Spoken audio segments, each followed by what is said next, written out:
बड़ी खबर महायुद्ध ब्रेकिंग के जरिए आप तक पहुंचा दे। रूस और यूक्रेन युद्ध का 25वां दिन और कीव में अब तक 228 लोगों की जान जा चुकी है। रूसी सेना के इस हमले की वजह से 228 लोगों की मौत का दावा यहां पर किया जा रहा है, जिनमें 4 बच्चे भी शामिल बताए जा रहे हैं। कीव में अब तक 912 लोग जख्मी हुए हैं, ये खबर अब तक सामने आ चुकी है। हालांकि आधिकारिक तौर पर कहा जाए तो आंकड़े यहां पर और भी बढ़ सकते हैं, क्योंकि इमारतें पूरी तरह से मलबे में तब्दील हो चुकी है। और जाहिर सी बात है, जब महायुद्ध होता है तो इन मलबों के नीचे जिंदगी सिसकती हुई नजर आती है। जमीन से लेकर आसमान तक यूक्रेन के किसी भी कोने पर हमला रूसी सेना के जरिए हो रहा है, और यही वजह है कि रूसी हमलों की जो रफ्तार है कई गुना इन 25 दिनों में बढ़ चुकी है। राजधानी कीव का जिक्र करें तो हमने कई तस्वीरें कीव की देखी हैं। राजधानी है, पुतिन चाहते हैं कि रूसी सेना का कब्जा जल्द से जल्द यूक्रेन की राजधानी कीव पर हो जाए। ये तस्वीरें, ये वीडियो जो सामने आ रहे हैं, जहां पर कभी रूसी सेना पर हमला करते हुए यूक्रेनी सेना नजर आ रहे हैं, तो वहीं पर रूसी सेना किस तरह से यूक्रेन के कई शहरों को कब्रिस्तान में तब्दील कर चुकी है, वो वीडियो भी अब तक सामने आ चुके हैं। ये वो टैंक हैं जो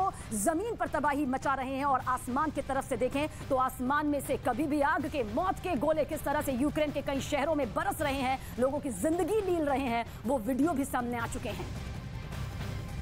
चलिए अब आपको बताते हैं कि नो फ्लाई जोन आखिर है क्या। मतलब हवाई जहाज, जेट, हेलीकॉप्टर के उड़ान पर रोक, किसी अनाधिकृत विमान को उड़ने की इजाजत युद्ध या संकट के वक्त ऐसे बनते हैं नो फ्लाइंग जोन कहलाते हैं। संवेदनशील इलाकों में सुरक्षा के लिए नो फ्लाइंग जोन बनाए जाते हैं। युद्ध या संकट के वक्त का जिक्र कर रहे हैं। संवेदनशील इलाकों में सुरक्षा के लिए नो फ्लाइंग जोन बनाए जाते हैं ताकि इसका फायदा यहां पर हो सके। ज़ेलेंस्की अपने एयर स्पेस की सुरक्षा चाहते हैं। वो चाहते हैं कि रूस की ताकत को अगर कमजोर करना है तो एयर स्पेस की सुरक्षा यहां पर बढ़ा दी जाए, उसे और ज्यादा मजबूती के साथ किया जाए। रूसी एयरक्राफ्ट से न्यूक्लियर प्लांट सुरक्षित रहेंगे अगर ये नो फ्लाइंग जोन यहां पर घोषित किया जाता है। जबकि यूक्रेन के शहरों में रूस के ताबड़तोड़ हवाई हमलों से बचने के लिए राष्ट्रपति ज़ेलेंस्की लगातार वहां नो फ्लाई जोन घोषित करने की मांग कर रहे हैं। यही नहीं, अमेरिका और ब्रिटेन समेत अलग अलग देशों की संसद में वीडियो कॉन्फ्रेंसिंग के जरिए दिए अपने भाषण में भी ज़ेलेंस्की हर बार इसकी मांग कर चुके हैं, जिसके लिए उन्होंने अपने देश में हो रही तबाही का लगातार हवाला भी दिया और नो फ्लाई जोन घोषित करने की गुहार लगाई। लेकिन अमेरिका के रक्षा मंत्रालय पेंटागन ने एक बार फिर साफ कर दिया कि वो फिलहाल यूक्रेन के ऊपर नो फ्लाई जोन घोषित नहीं करेगा। और जिंदगी किस तरह से मौत में तब्दील हो रही है, महायुद्ध ब्रेकिंग के जरिए ये जानकारी एक बार फिर से आप तक पहुंचा देते हैं। खार्किव का जिक्र करें, जिसका चप्पा चप्पा इस वक्त महातबाही झेल रहा है। वहां भीषण बमबारी की वजह से खार्किव में 5 लोगों की जिंदगी मौत में तब्दील हो गई। तस्दीक करती ये तस्वीर इस वक्त आपके सामने खार्किव से मौजूद है। चारों तरफ आपको सिर्फ वो चीख सुनाई देगी जो इस तबाही की वजह से सामने नजर आ रही है। ये वो खामोश चीख है जिसके नीचे कई जिंदगियां इस वक्त दबी हुई हैं।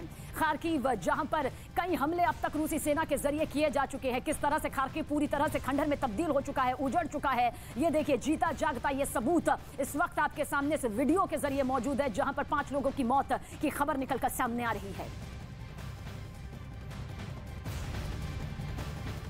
यूक्रेन पर वैक्यूम बॉम्ब इस्तेमाल करने के आरोप रूस पर लग रहे हैं। वैक्यूम बॉम्ब कितना खतरनाक होता है ये जान लेना जरूरी है। ये एक बड़े इलाके में तबाही मचाने के लिए काफी है। ये एक ऐसा लॉन्चर है जो महज 15 सेकंड में आग बरसाने वाले रॉकेटों को 30 राउंड फायर कर सकता है और करीब 984 फीट तक के दायरे में जिंदगी का नामो निशान ये मिटा सकता है। ये ताकत इसमें होती है। इसमें आम विस्फोटक का इस्तेमाल नहीं होता, बल्कि तेजी से आग पकड़ने वाला ये एक ऐसा ईंधन होता है जो फायर होते ही हवा में उड़ जाता है और उसके बाद एक बड़े इलाके की सारी ऑक्सीजन को यह बेहद आसानी से सोख लेता है, जिससे वहां एक वैक्यूम बनता है और उस इलाके में मौजूद लोगों का दम घुटने लगता है और दम घुटकर उनकी जिंदगी मौत में तब्दील हो जाती है। और फिर ऐसा जबरदस्त धमाका होता है जो परमाणु बम की तरह सब कुछ तबाह कर देता है। रूस ने साल 2007 में इस घातक हथियार फादर ऑफ ऑल बॉम्ब्स को अमेरिका के मदर ऑफ ऑल बॉम्ब्स को टक्कर देने के लिए बनाया था, यानी कि महाटक्कर के तौर पर यह बॉम्ब आया था और यह दावा किया गया था कि उसका यह हथियार अमेरिका के मदर ऑफ ऑल बॉम्ब से भी 4 गुना ज्यादा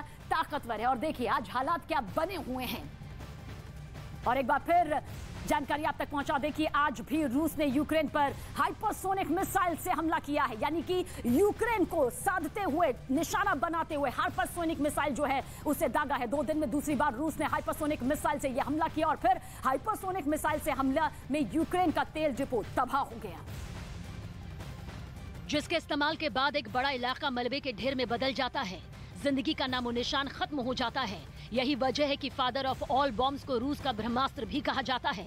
ये एक ऐसा खतरनाक TOS-1 मल्टीपल रॉकेट लॉन्चर है जिसके फटने के बाद तबाही आ जाती है। आग छोड़ते ताबड़तोड़ रॉकेटों की ऐसी बरसात जिसे देखकर दिल की धड़कनें तक थम जाएं। कुछ रोज पहले ही यूक्रेन ने यह दावा किया था कि रूस ने खार्किव शहर के एयरबेस को इसी बम से निशाना बनाया था और इसलिए इसे दम घोटू बम भी कहा जाता है। अगर यूक्रेन और ब्रिटेन के दावे में जरा भी सच्चाई है तो फिर वहां के लोगों के लिए सबसे बड़ी खतरे की घंटी है, क्योंकि बमों का बाप कहे जाने वाला ये वैक्यूम बम परमाणु बम के बाद रूस का सबसे घातक हथियार है। एक बार इस बम का इस्तेमाल होने के बाद उसके आसपास का एक बड़ा इलाका राख हो जाता है। पेड़ पौधे, इमारत, इंसान सभी का वजूद मिट जाता है।